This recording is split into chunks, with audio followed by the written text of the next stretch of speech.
کون سی آیت سے آج شروع کرنا ہے؟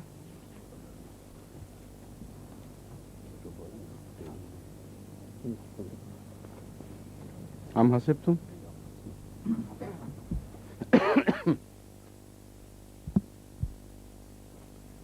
اعوذ باللہ من الشیطان الرجیم. بسم اللہ الرحمن الرحیم.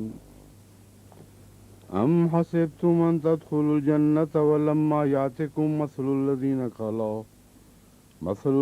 خلوا من قبلكم ومستهم البأساء والضراء وزلزلوا حتى يقول الرسول والذين آمنوا معه متى نصر الله ألا إن نصر الله قريب يسألونك ماذا ينفقون قل ما أنفقتم من خير فللوالدين والأقربين واليتامى والمساكين وابن السبيل وما تفعلوا من خير فإن الله به عليم. كتب عليكم القتال وهو كره لكم وعسى أن تكرهوا شيئا وهو خير لكم وعسى أن تحبوا شيئا وهو شر لكم والله يعلم وأنتم لا تعلمون. يسألونك عن الشهر الحرام قتال فيه قل قتال فيه كبير وصد عن سبيل الله وكفر به والمسجد الحرام وإخراج أهله منه أكبر عند الله والفتنة أكبر من القتل ولا يزالون يقاتلونكم حتى يردوكم عن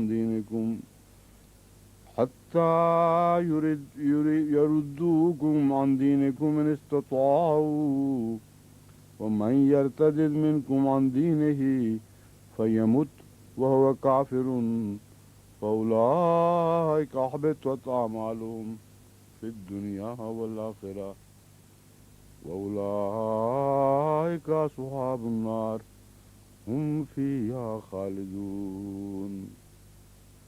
إن الذين آمنوا والذين هاجروا وجاهدوا في سبيل الله أولئك يرجون رحمة الله والله غفور رحيم. يسألونك عن الخمر والميسر قل فيهما اسم كبير ومنافع للناس وإثمهما أكبر من نفعهما ويسألونك ماذا ينفقون قل العفو كذلك يبين الله لكم الآيات لعلكم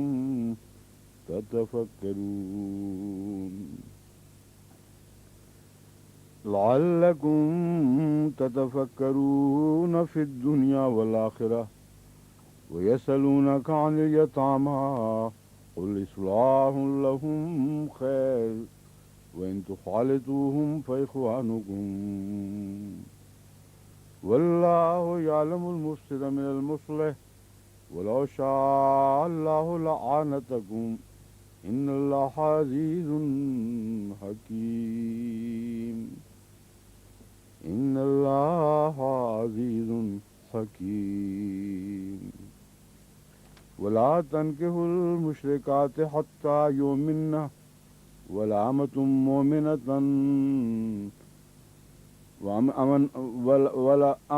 مؤمنة خير من مشركة ولو أعجبتكم ولا تنكحوا المشركين حتى يؤمنوا والعبد مؤمن خير من مشرك ولو أعجبكم. أولئك يدعون إلى النار والله يدعو إلى الجنة والمغفرة بإذنه ويبين آياته للناس لعلهم یتذکرون.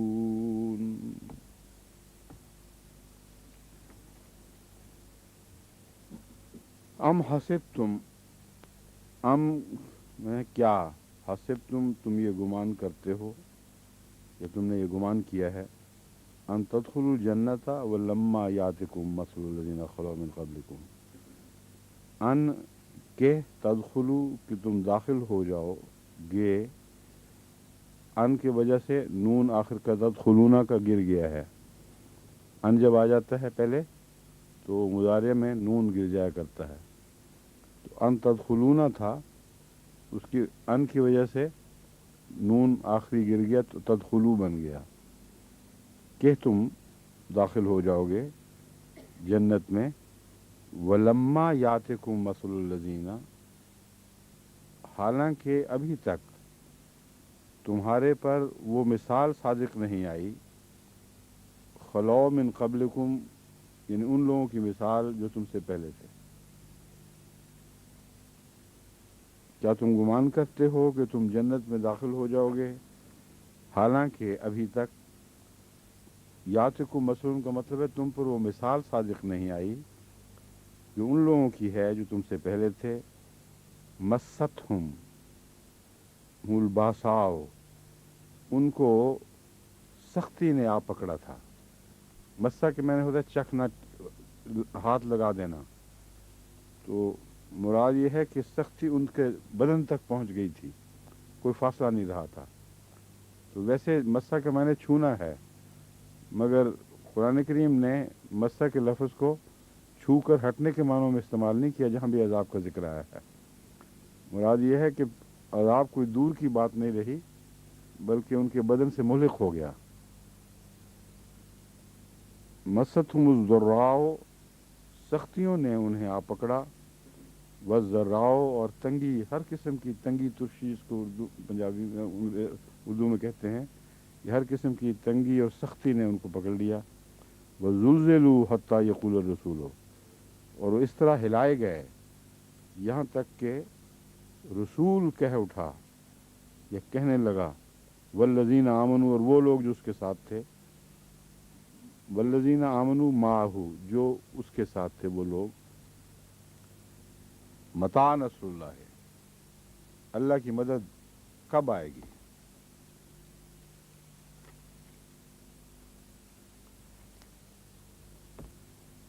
الا ان نصر اللہ قریب، سنو خبردار، خدا کی مدد قریب ہے، قریب کھڑی ہے یا قریب ہے.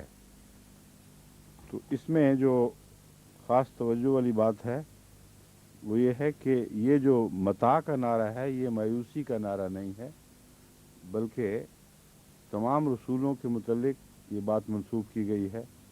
ایک وقت ایسا آتا ہے جب ان کا دل پکار اٹھتا ہے کہ اب مدد کا ایسا وقت آ چکا ہے تکلیف کا کہ اب زندگی اور موت کا سوال ہے.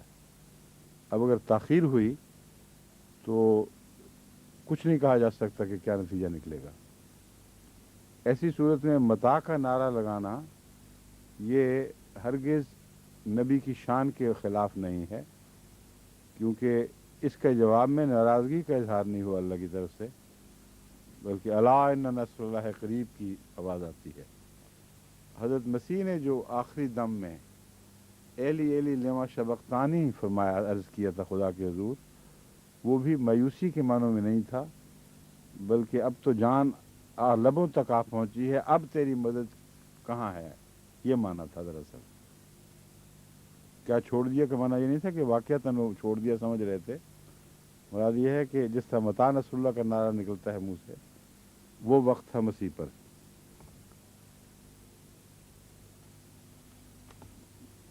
الا ان نصر اللہ قریب، یہ سنو خدا کی مدد، اللہ کی نصرت قریب ہے. یسألونک ماذا ینفقون، وہ تجھ سے پوچھتے ہیں، یسألون تجھ سے وہ پوچھتے ہیں، کا تجھ سے، ماذا ینفقون کیا ہے جو وہ خرچ کریں، کیا چیز خرچ کریں. قل ما انفقتم من خیر فللوالدین والاقربین، اب یہاں بظاہر تو خرچ کریں گے کا ترجمہ ہونا چاہیے، ینفقون کا مطلب ہے خرچ کریں گے، لیکن ماذا کے ساتھ جب لگ کر کیا کا سوال اٹھتا ہے تو گے کا مضمون گر جاتا ہے۔ وہ پوچھتے ہیں وہ کیا خرچ کریں، یعنی آئندہ ان کے لیے کیا حکم ہے، کیا خرچ کریں۔ قل تو کہہ دے ما انفقتم من خیرن، کہ جو کچھ بھی تم اچھا مال یا اچھی چیز خرچ کرو۔ خیر کا ایک ترجمہ ہے مال، اور ایک ہے خیر بھلائی کو کہتے ہیں۔ جس طرح حضرت موسیٰ نے دعا کی تھی رب انی لما انزلتا من خیر فقیر، ہاں رب ما انزلتا الیہ، میں نے کیا کہا تھا؟ اچھا، لما انزلتا الیہ من خیر فقیر، کہ تو میری جھولی میں جو بھی خیرات ڈال دے۔ لفظ خیرات بھی اسی سے نکلا ہے، یعنی خیر کی جمع خیرات ہے۔ تو یہاں بھی خیر ان سب معنوں میں آتی ہے، صرف مال کے معنوں میں نہیں۔ قل ما انفقتم من خیرن، تم جو بھی اچھی چیزوں میں سے خرچ کرو، مال ہو یا اور، مگر چیز اچھی بھلی ہونی چاہیے۔ فللوالدین، تو پھر پہلا حق تو والدین کا ہے، والاقربین، اور اقربا کا ہے، والیتامى، اور یتیموں کا، والمساکین، اور مسکینوں کا، وابن السبیل، اور مسافروں کا بھی۔ وما تفعلوا من خیرن، اور جو بھی تم خرچ کرو، من خیرن، اچھی چیزوں میں سے، فإن اللہ بہ علیم، تو یقیناً اللہ تعالیٰ اس سے باخبر ہے۔ اب اس کی جزا یہاں بیان نہیں کی گئی، اللہ کا باخبر ہونا بیان کیا گیا ہے۔ اس میں جزا کا معنی تو اس لیے داخل ہو ہی جاتا ہے کہ جس نے جزا دینی ہے اس کے علم میں ہے، مگر اعلیٰ درجے کا مفہوم اس میں یہ بتایا گیا ہے، بیان فرمایا گیا ہے کہ اللہ کا نظر رکھنا ہی تم پر یہ تمہاری جزا ہے، کیونکہ تم خدا کی خاطر نیکیاں کرتے ہو۔ اگر یہ سارے کام تم اللہ کی رضا کی خاطر کرو گے تو سنو کہ اللہ کی نظر ان باتوں پر ہے۔ کتب علیکم القتال، تم پر قتال یعنی تلوار کی لڑائی یا جنگ و جدل، یا یوں کہنا چاہیے کسی بھی ہتھیار سے جسمانی لڑائی کو قتال کہتے ہیں، تم پر قتال فرض کر دیا گیا ہے۔ وَهُوَ كُرْهٌ لَكُمْ، حالانکہ تمہیں یہ ناپسند ہے۔ وَعَسَىٰ أَن تَكْرَهُوا شَيْئًا وَهُوَ خَيْرٌ لَكُمْ، اور بسا اوقات تم ایک چیز ناپسند کرتے ہو مگر وہ تمہارے لیے بہتر ہوتی ہے۔ یہ جو اعتراض کیا جاتا ہے کہ مسلمان خونخوار تھے اور جنگ چاہنے والے تھے اور ہر وقت ان کا لڑائی کر کے فساد کو دل چاہتا تھا، اس کا یہ قطعی جواب ہے کہ بالکل جھوٹ ہے۔ اور قرآن کریم نے جب یہ بیان دیا اس وقت سب لوگ جانتے تھے کہ کون لوگ ہیں، کیا ان کی عادتیں ہیں، اور مستشرقین اس اصول کو تسلیم کر بیٹھے ہیں کہ قرآن کریم اپنے زمانے کی جو بات کرتا ہے وہ جھوٹی نہیں ہو سکتی۔ شدید سے شدید معاند مستشرق بھی اس اصول کو تسلیم کرتا ہے کہ اپنے وقت کی بات قرآن کریم جھوٹی بیان کر ہی نہیں سکتا، ورنہ رسول اللہ صلی اللہ علیہ وسلم کی نظر میں جھوٹے ہو جاتے ہیں۔ تو یہ جو گواہی ہے مسلمانوں کے مزاج کی، یہ بھی ایک قطعی گواہی ہے کہ وہ جنگ چاہنے والے لوگ نہیں تھے، عمل پسند لوگ تھے، اور جب جنگ فرض کی گئی تو ان کی طبیعتوں پہ انقباس تھا، ان کی طبیعتوں پہ بوجھ تھا۔ فرمایا کہ بسا اوقات ایک چیز کو تم ناپسند کرتے ہو مگر وہ تمہارے لیے اچھی ہوتی ہے۔ عسیٰ ان تکرہوا شیئا وہو خیر لکم، وعسیٰ ان تحبوا شیئا وہو شر لکم، اور بسا اوقات یا قریب ہے کہ ایسی بات ہو۔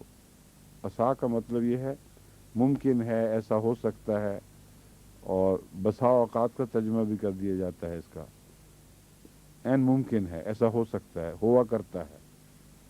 کہ ان تحبوا شیئا کہ تم پسند کرو کوئی چیز، وہو شر لکم اور وہ تمہارے لیے بری ثابت ہو، ناپسندیدہ ہو۔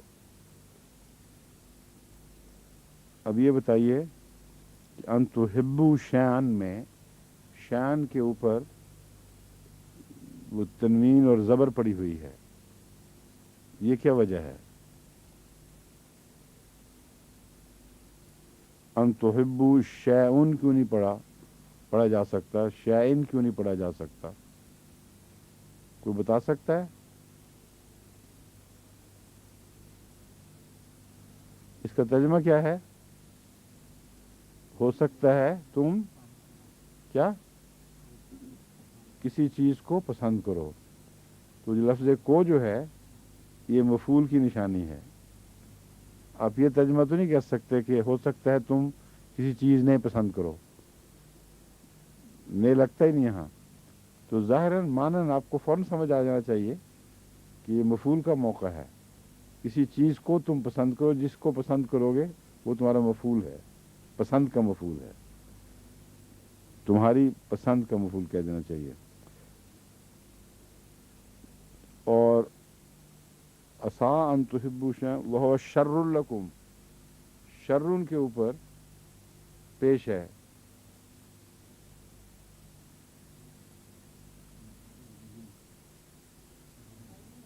ہیں؟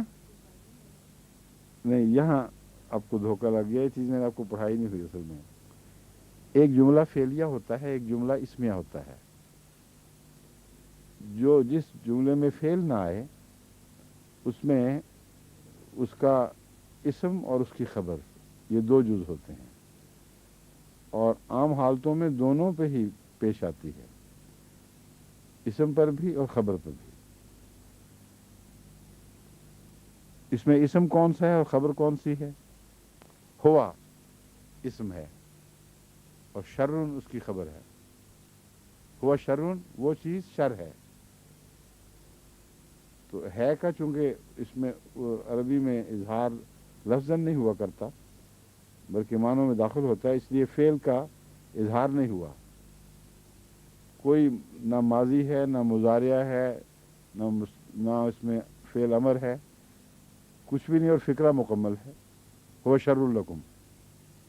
تو ایسی صورتوں میں جہاں دو اسم آ جائیں اور ایک اس کا پیشوا بن جائے اس فکرے کا اور ایک اس کی خبر بن جائے تو اس کو جملہ اسمیہ کہتے ہیں، اور یہ دونوں مرفوع ہوتے ہیں ہمیشہ،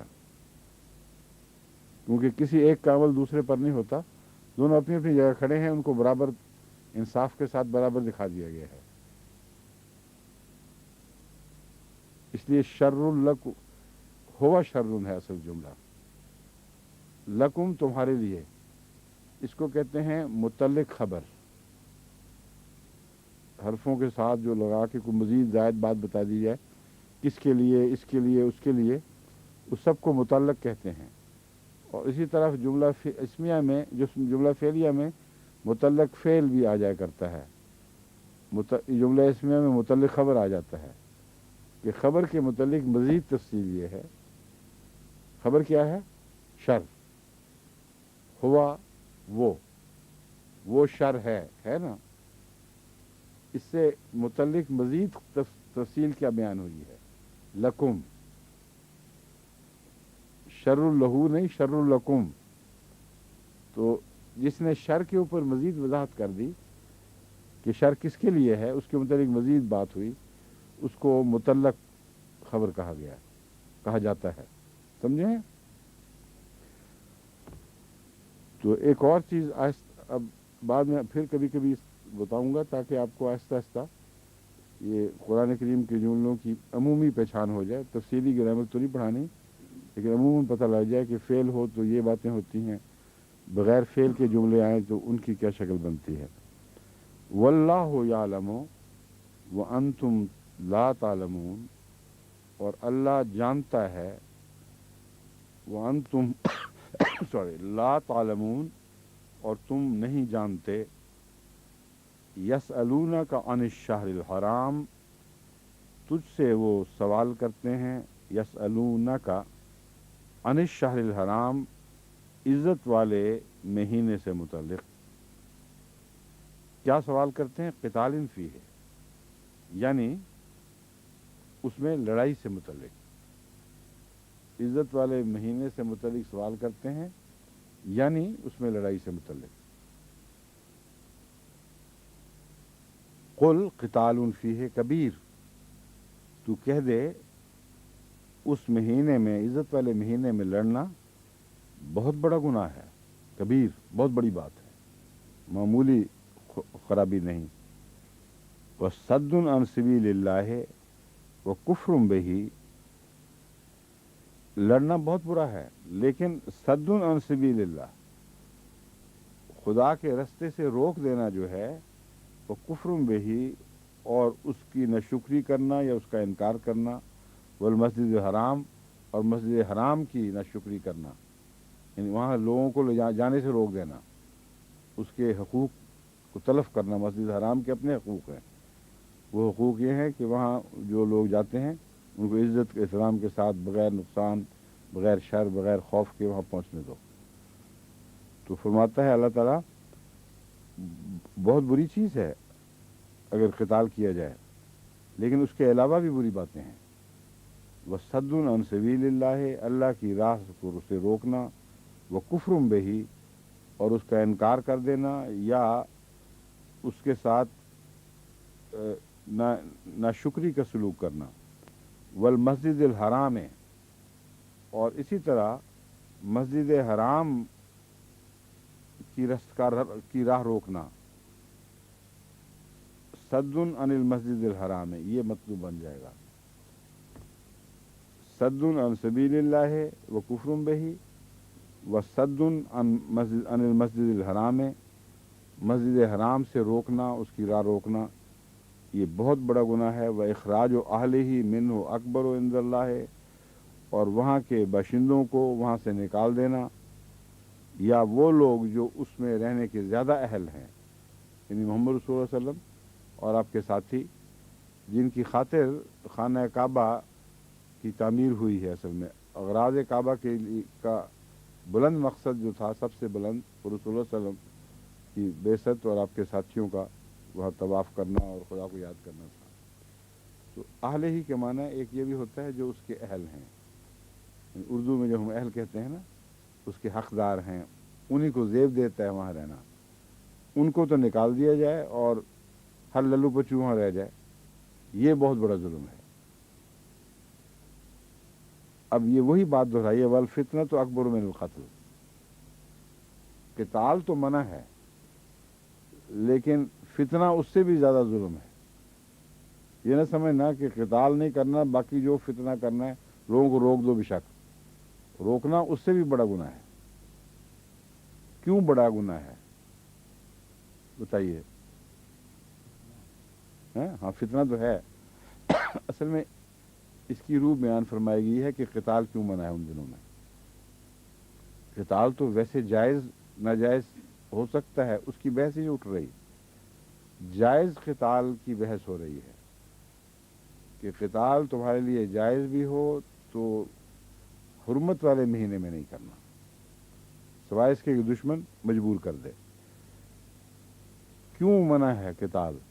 اس لیے کہ وہ مسافر دور دور سے ان دنوں میں جو 4 حرمت والے مہینے ہیں، وہ اس لیے ہیں کہ دور دور سے مسافر آتے ہیں اور رستے کا امن اٹھ جائے، اگر لڑائی شروع ہو گئی ہو تو وہ حج سے رک جائیں گے۔ تو عملاً حج کی حفاظت کی خاطر، تاکہ خدا کے گھر کی راہ کوئی نہ روکے، ارادتاً یا بل ارادتاً، یہ حکم ہے کہ حرمت والے مہینے ہیں، ان میں انہیں لڑنا نہیں، اور خصوصاً وہ حرمت والا مہینہ کہلایا جس میں حج ہو رہی ہے۔ تو فرمایا کہ قتال تو منع اس لیے تھا کہ یہاں سے روکا نہ جائے، اور تم روک بیٹھے ہو، تو جو ذریعہ تھا اس کو عظمت دے بیٹھے ہو، جس غرض سے روکا گیا تھا وہ تمہاری نظر میں کوئی حیثیت نہیں رکھتا، وہ بڑا فتنہ ہے۔ حج سے کسی کو روکنا جو خدا کی خاطر آتا ہے، یہ بہت بڑا فتنہ ہے۔ اور یہی پیغام آج ہمارا سب کو ہے جو حج کے حجاز پہ قابض ہیں کہ ان آیات کا بھی مطالعہ کر لیا کریں.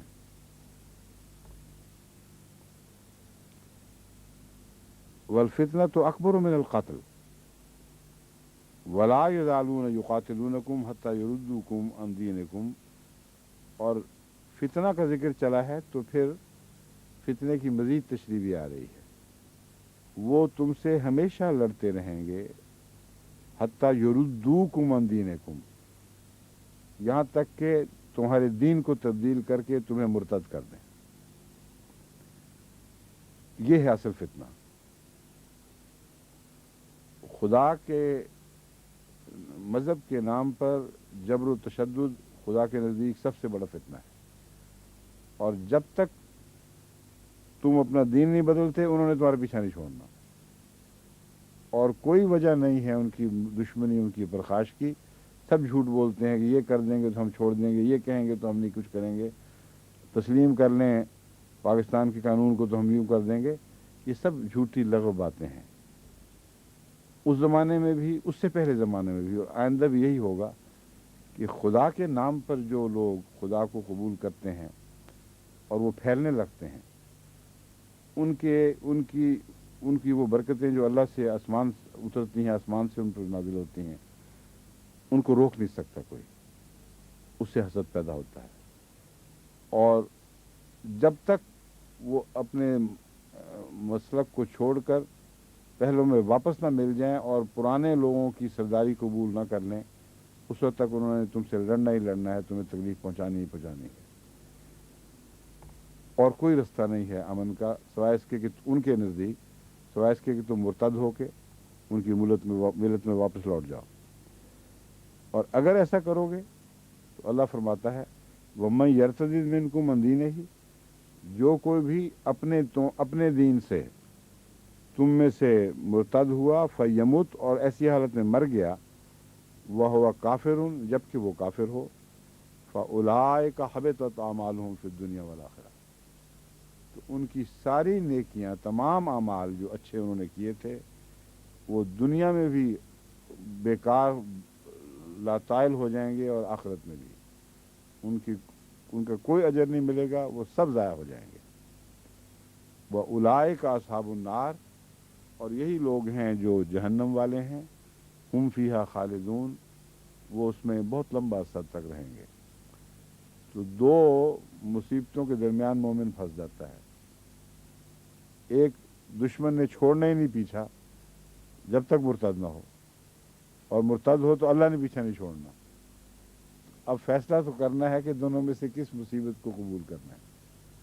اللہ کی مصیبت تو پھر ایسی مصیبت ہے جو ہمیشہ کے لیے چلتی ہے، کچھ کبھی انسان کو کا پیچھا نہیں چھوڑتی بلکہ دائمی بن جاتی ہے، اور وہ دنیا میں بھی آ جاتی ہے پھر اور آخرت میں بھی. تو فرمایا مرتدی تمہیں دنیا میں بھی فائدہ نہیں دے گی. یہ ہم تمہیں بتا دیتے ہیں. دنیا والوں سے ڈر کے مرتد ہو رہے ہو تو تمہارے اعمال دنیا میں بھی ضائع کا مطلب یہ ہے کہ تم نے جو پہلے نیکیاں کمائی ہوئی تھیں، کچھ عزت باقی تم نے اپنی بنا لی تھی، رفتہ رفتہ مرتدوں سے سب کچھ آ جاتا رہتا ہے. وہ ذلیل و خوار ہو جاتے ہیں. اور قیامت کے دن مرنے کے بعد تو جو رسوائی ہے اور جو ذلت اور جو عذاب ہے وہ ہمیشہ ہمیش کے لیے ہے. ان الذین آمنوا والذین ہاجروا وجاہدوا فی سبیل اللہ، یقیناً وہ لوگ جو ایمان لائے، والذین ہاجروا، اور وہ لوگ جنہوں نے ہجرت کی، وجاہدوا فی سبیل اللہ، اور اللہ کی راہ میں، فی سبیل اللہ، اللہ کی راہ میں جہاد کیا. فی سبیل اللہ تو جانتے ہیں نا سارے، سب فقیروں نے آپ کو سکھایا ہوا یہ فقرہ. فی سبیل اللہ دے دو، فی سبیل اللہ، سبیل کا مطلب ہے رستہ، اللہ کی راہ میں. فی سبیل اللہ اولئک یرجون رحمت اللہ، یہی وہ لوگ ہیں جو اللہ کی رحمت کی امید رکھتے ہیں. امید تو اور بھی لوگ رکھتے ہیں، لیکن ان کے متعلق دوسری جگہ قرآن کریم فرماتا ہے سب جھوٹی امیدیں ان کی خوش فہمیاں ہیں. مراد ہے یہ وہ ہیں جن کی امیدیں سچی ہیں، ان کا امید رکھنا بجا ہے. واللہ غفور الرحیم، اور اللہ تعالیٰ بہت بخشنے والا اور بار بار رحم فرمانے والا ہے۔ یسألونک عن الخمر والمیسر، وہ تجھ سے خمر کا ترجمہ کیا گیا ہے شراب، اصل میں ہے نشہ آور چیز، ہر وہ چیز جس میں نشہ ہو، والمیسر اور جوا، ان دو چیزوں کے متعلق، نشے اور جوئے کے متعلق سوال کرتے ہیں۔ قل فیہما اثم کبیر، تو کہہ دے ان دونوں میں بہت بڑا گناہ ہے، ومنافع للناس، اور لوگوں کے لیے فوائد بھی ہیں، یعنی ان دونوں چیزوں میں گناہ تو، خرابیاں تو ہیں لیکن فوائد بھی ہیں۔ وَإِثْمُهُمَا أَكْبَرُ مِن نَّفْعِهِمَا، لیکن ان دونوں کا جو گناہ یا ان کی برائی ہے وہ ان کے فوائد سے بہت زیادہ ہے۔ اس لیے حلال حرام کا جو اصول ہے وہ یہی ہے کہ جس چیز میں نفع کم ہو، نقصان زیادہ ہو، وہ حلال، وہ حرام، اور جس میں نفع زیادہ اور نقصان کم، وہ حلال۔ تو اس اصول پر اللہ تعالیٰ نے اس کو حرام قرار دے دیا ہے، مگر نشہ والی چیز نشے کی وجہ سے حرام ہے، اس لیے نشے پر زور ہے۔ اس کا دوسرا استعمال جو نشے کے علاوہ ہو وہ ہرگز حرام نہیں ہے، وہ ان باتوں میں آ جاتا ہے جس میں فوائد کا ذکر ہے۔ چنانچہ ہومیوپیتھک دوائیں ہم بناتے ہیں، اکثر جو دوائیں ملتی ہیں ساری اس میں ملتی ہیں الکوہل میں بنی ہوئی، لیکن جس طرح اس کو ڈسپوز کرتے ہیں اس میں نشے کا کروڑواں حصے کا امکان بھی نہیں ہے ہی نہیں۔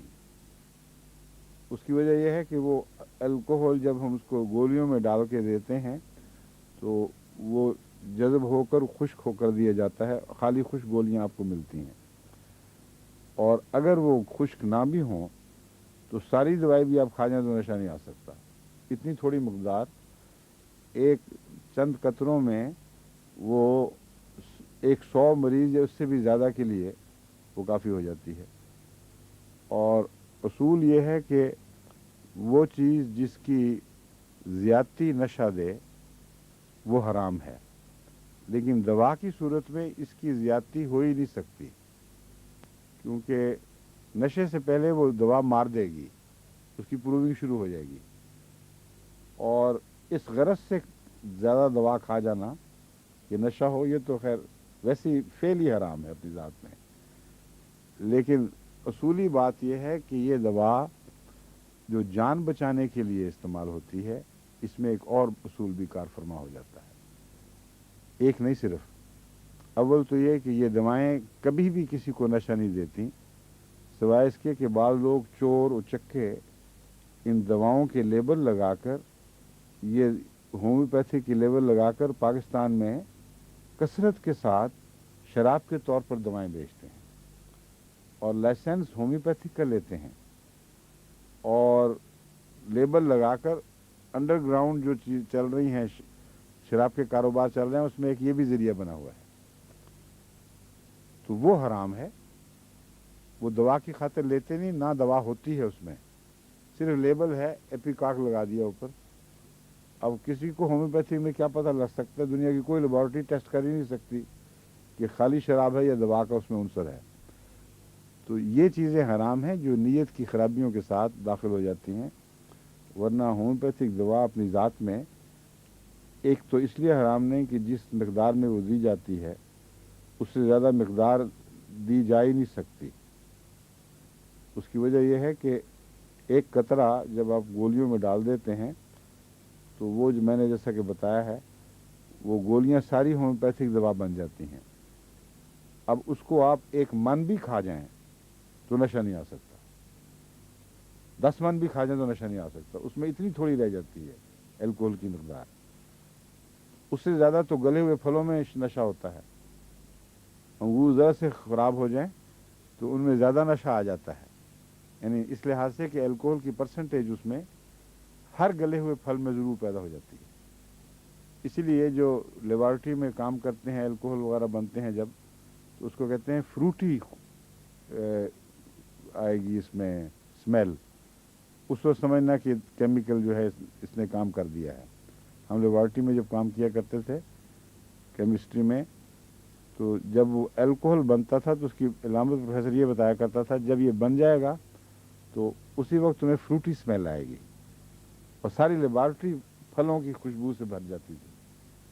تو دراصل یہ پھلوں، گلے ہوئے پھلوں کی جو بو ہے وہ الکوہل کی وجہ سے پیدا ہوتی ہے۔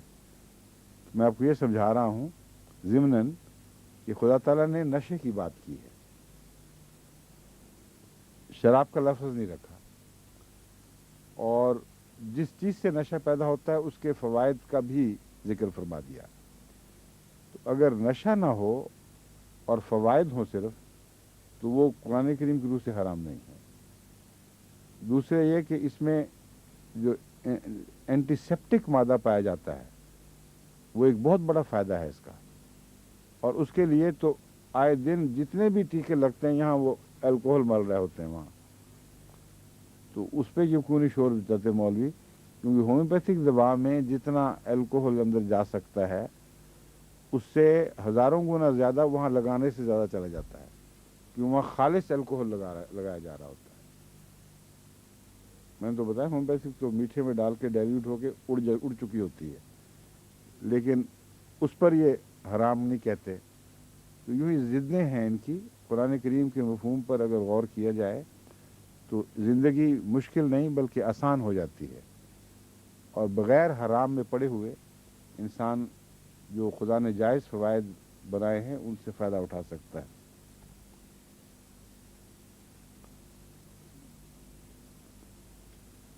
وَيَسْأَلُونَكَ مَاذَا يُنْفِقُونَ، اور تجھ سے وہ سوال کرتے ہیں کہ خرچ کیا کریں۔ قُلْ الْعَفْوَ، ان سے کہہ دے عفو۔ اب لفظ عفو جو ہے یہ بہت ہی دلچسپ لفظ ہے۔ عفو کا مطلب ایک یہ ہے اپنی ضرورتوں سے زائد، دوسرا عفو سے کام لو۔ چنانچہ اگر کسی غریب کے لیے کچھ نہیں ہے تو سخت کلمے سے منع فرمایا ہے، درگزر تو کرو کم سے کم اس سے، اور کچھ نہیں تو معذرت ہی کر لو۔ یہ عفو کے مفہوم کا ایک کنارہ ہے، اور ایک ہے جو کچھ بھی تمہاری ضرورتوں سے زیادہ ہے، جس کا مطلب یہ ہے کہ تمہیں یہ حکم نہیں ہے کہ تم اپنی ضرورتیں چھوڑ کر پھر پورا کرو کسی کی ضرورت۔ اگر یہ ہو تو بعض جو یہ حکم کا خیال رکھنے والے ہیں ان کے پاس کچھ بھی نہ رہے، دنیا کے فاقے مٹانے کے لیے جتنی روپے کی ضرورت ہے وہ تو مومنوں کی جماعت کا سب کچھ بھی لٹا دیا جائے تو پوری نہیں ہو سکتی۔ تو فرمایا نفس کا حق رکھنا ہے، تم نے اپنے نفس کا بنیادی حق رکھو اور زائد میں سے خرچ کرو۔ اور زائد کی تعریف ہر شخص کے مالی حالات کے مطابق بدلتی رہتی ہے۔ ایک امیر آدمی ہے، اس کی ضرورتوں کا معیار بھی اونچا ہو جاتا ہے لیکن اس کے باوجود بچتا بہت ہے۔ تو فرمایا اپنے مالی حالات کے مطابق اپنی ضرورتوں سے زائد جو ہے اس میں سے خدا کی راہ میں خرچ کرو، اور اگر کچھ نہ ہو تو کلمہ خیر کہو، یہ عفو کے اندر داخل ہے۔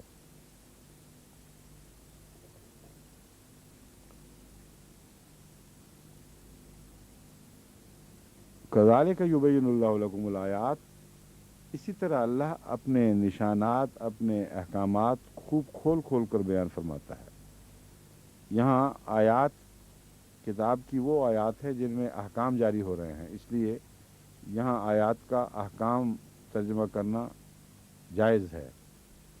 اللہ تعالیٰ اپنے وہ آیات جن میں احکام نازل فرما رہا ہے خوب کھول کھول کر تمہیں بیان کر رہا ہے تاکہ کہیں کوئی دھوکہ نہ رہے، غلطی نہ لگے۔ لعلکم تتفکرون، تاکہ تم پھر ان باتوں پر غور کرو، سوچو کہ اس کے کیا کیا حکمتیں ہیں، اسے کیا کیا نتائج نکلتے ہیں۔ تتفکرون کس چیز میں؟ فی الدنیا والآخرہ، یہ جو احکامات ہیں اللہ تعالیٰ کے، ان میں ایسی حکمتیں ہیں جن کا دنیا کے فوائد سے بھی تعلق ہے اور آخرت کے فوائد سے بھی تعلق ہے۔ بس تمہیں اپنے غور کے وقت یہ نہیں سمجھنا چاہیے کہ محض مذہبی تعلیم ہے، بلکہ مذہبی تعلیم جو حکمت پر مبنی ہو وہ دنیاوی فوائد بھی لازماً رکھتی ہے۔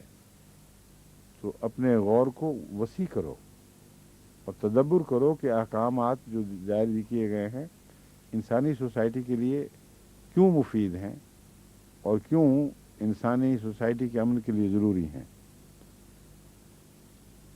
وَيَسْأَلُونَكَ عَنِ الْيَتَامَى، اور تجھ سے وہ یتیموں کے متعلق بھی پوچھتے ہیں۔ قُلْ إِصْلَاحٌ لَهُمْ خیر، تو کہہ دے کہ ان کی اصلاح بہتر ہے۔ اب اصلاح لہم خیر کا جواب کیا پیغام دے رہا ہے بتائیے؟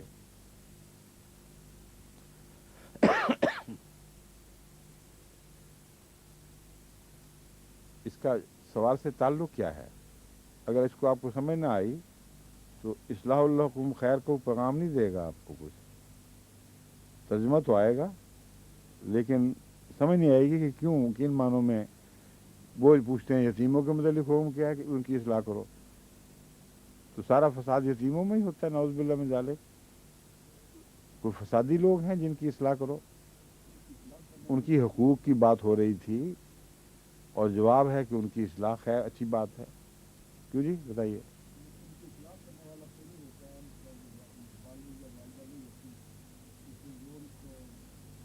تو وہ صرف اصلاح کے لیے رہ گئے بیچارے، ان کی روٹی کپڑا پانی کچھ نہیں انتظام کرنا، ان کے حقوق نہیں ادا کرنے۔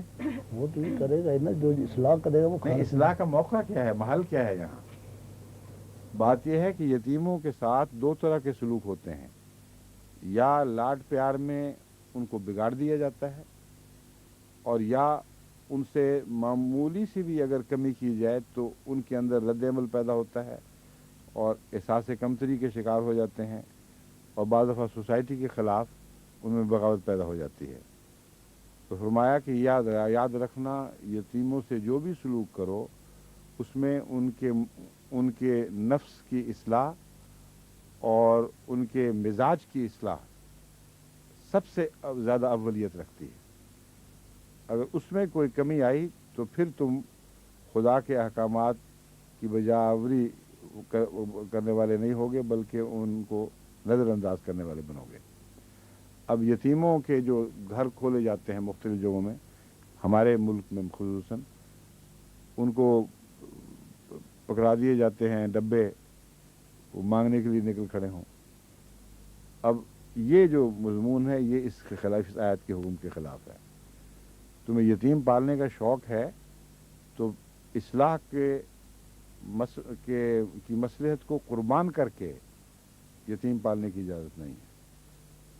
اگر اس سے ان کے اندر خرابیاں پیدا ہوں، ان کے اندر گہرے نقائص پیدا ہو جائیں تو یہ کوئی طریق نہیں ہے یتیم پالنے کا، اصلاح پیش نظر ہو۔ چنانچہ بعض دفعہ بعض یتیموں کو لوگ لاٹ کر کے بھی بگاڑ، اوور مچ لاٹ کر کے ستیہ ناش کر دیتے ہیں۔ کسی کا بیٹا فوت ہو چکا ہے، اس کا بچہ ہے، بعض دفعہ ماں، اس کی دادی، وہ ایسا بگاڑتے ہیں کہ وہ معاشرے کے اندر ایک انفٹ وجود بن جاتا ہے، اس غیر موزوں حصے کے طور پر پرورش پاتا ہے۔ تو اہم چیز کی طرف پہلے توجہ دلائی گئی ہے، قل اصلاح لہم خیر وَإِن تُخَالِطُوهُمْ فَإِخْوَانُكُمْ، اور اگر تم اپنے اندر ان کو ملاؤ جلاؤ، برابری کا رتبہ دو، تو یہ ایک اصلاح کا طریق ہے۔ فَإِخْوَانُكُمْ یاد رکھو، تمہارے بھائی ہیں، یہ نہ دیکھا جائے غریب کا بیٹا تھا یا کسی ایسے خاندان کا بیٹا تھا جس کو تم اپنے سے نیچا دیکھتے ہو، نہ اس کی ذات دیکھو گے، نہ اس کے خاندانی پس منظر دیکھو گے، بطور یتیم تمہارے اندر مل جل کر رہیں تو بھائی بن کر رہیں، گرے ہوئے رتبے کے ساتھ نہ رہیں۔ واللہ یعلم المفسد من المصلح، اور یاد رکھو کہ اللہ کو پتہ چل جاتا ہے کہ کس نے فساد پیدا کی ہے اور کس نے اصلاح کی ہے۔ تو اگر تمہارا یتیموں سے رویہ مفسدانہ ہوا، یعنی تم نے ان کے حالات بگاڑ دیے اور قوم کے لیے ایک مضر وجود بن گئے، تو تم مفسد ہو۔ اور اگر ان کی اچھی پرورش ہو، ہر قسم کے احساس کمتری سے پاک ہو کر وہ قوم کا ایک برابر کا حصہ بنے اور ان کا بھائی کہلا سکتے ہوں، تو یہ مسلح کی حیثیت، مسلح کی عادات، نہ مسلح کی صفات ہوں گی۔ اور اللہ بہتر جانتا ہے کہ تم میں سے مفسد کون ہے اور مسلح کون ہے۔ وَلَوْ شَاءَ اللَّهُ لَأَعْنَتَكُمْ، اور اگر چاہتا اللہ تو تمہیں تکلیف میں ڈالتا۔ ان اللہ عزیز الحکیم، یقین اللہ تعالیٰ بہت غالب بزرگی والا، صاحب عزت اور غلبے والا ہے اور بہت حکمت والا ہے۔ اور اگر چاہتا تو اللہ تمہیں تکلیف میں ڈال دیتا۔ کیا مطلب ہے؟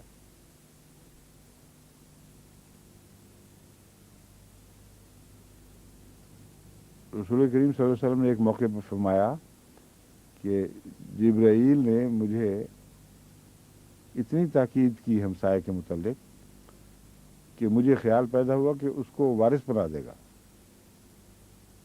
لیکن اللہ کی حکمت نے یہ نہیں چاہا کہ اس قدر امت محمدیہ کو بعض نیکیوں کو مکلف کر دیا جائے۔ تو یہ وہ مقام ہے جس کی طرف اشارہ ہے۔ تمہارے سوال کے جواب میں اگر اللہ چاہتا اور کھل کر ان کے حقوق بیان کرتا تو تم لوگ مشکل میں پڑ جاتے، تم ان کو ادا کرنے کی اہلیت نہ رکھتے بعض تم میں سے۔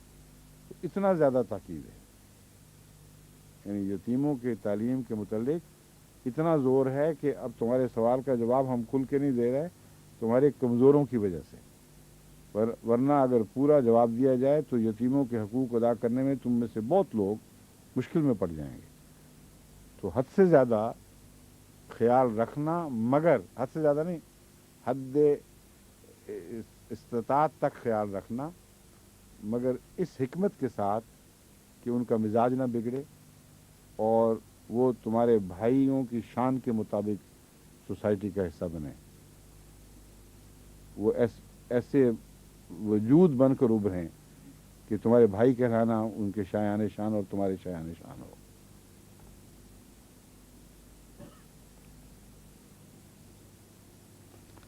ولا تنکحوا المشرکات حتی یؤمنن،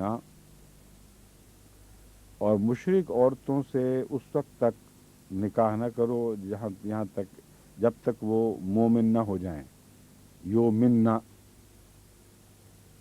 سمجھیں؟ یؤمنن سے کون مراد ہے؟ عورتیں۔ یہ تانیث کا صیغہ ہے، مؤنث ہے، یؤمنن، یہاں تک کہ وہ ایمان لے آئیں۔ وَلَأَمَةٌ مُؤْمِنَةٌ، اور ایک مومنہ لونڈی، امت جو غلام عورت ہو اس کو امت کہا جاتا ہے، اور بندی کے لیے بھی لفظ امت استعمال ہوتا ہے، اس لیے ہم کہتے ہیں امت المومن، امت اللہ وغیرہ وغیرہ جو نام ہیں۔ یہاں خدا کی بندی اور خدا کی لونڈی بھی بہت اچھا نام ہے۔ فرماتا ہے کہ وَالْعَبْدُ مُؤْمِنٌ خَيْرٌ مِّن مُشْرِكٍ وَلَوْ أَعْجَبَ، اچھا حتیٰ یؤمنوا یہ ہو چکا ہے۔ وَالْعَبْدُ مُؤْمِنٌ، اور مومن غلام ہو تو خیر من مشرکین، مشرک ہے وہ اوپر ہے، سوری ہاں میں نیچے اتر گیا تھا ذرا جلدی سے۔ وَالْأَمَةُ مُؤْمِنَةٌ، اور مومن لونڈی، یا لونڈی کا لفظ تو مجھے بہت ہی برا لگتا ہے۔ مومن لڑکی جو تمہاری ملکیت میں تمہارے دائیں ہاتھوں کے نیچے ہو، خیر من مشرکتن، مشرکہ سے بہتر ہے، یعنی آزاد مشرکہ سے۔ وَلَوْ أَعْجَبَتْكُمْ، ہاں تمہیں کیسی ہی پسند کیوں نہ ہو، کیسی اچھی کیوں نہ لگے۔ وَلَا تُنكِحُوا الْمُشْرِكِينَ حَتَّى يُؤْمِنُوا، جس طرح عورتوں کے متعلق حکم تھا کہ مشرکہ سے شادی نہ کرو جب تک مومن نہ ہو جائے، اور یاد رکھو کہ بہتر ہے کہ غلام عورت سے شادی کر لی جائے، لونڈی سے یعنی، اور وہ